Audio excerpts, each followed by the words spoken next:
Ayah Okey. Ya, dengan Ahad. Nak betul dia tanya. Alif situ.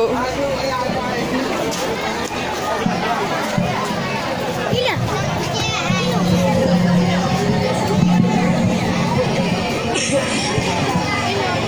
Sini aja Alif, minum dulu.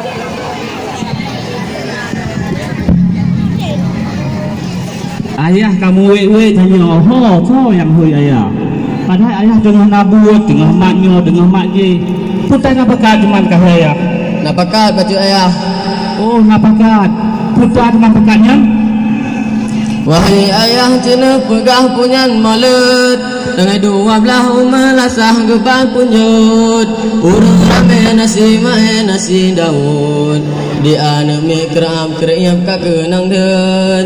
Bulan muda idang raya beut, bulan akhir mu utang le payang patut. Urang inang babelangang troan seput, kayak geku ubineh dapung wago teut. Tagun rendang gecang bawang ima tarut, gecang capli mama bibi kamu krok-krok. Aso dalam lemau ayam udung ungkut, urang pajuh jipor itu biar gentet.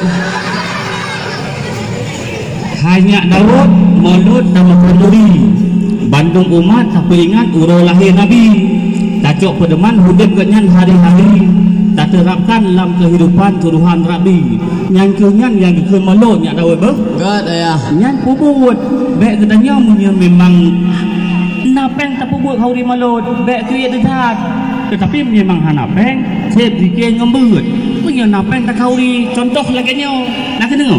Nah ya.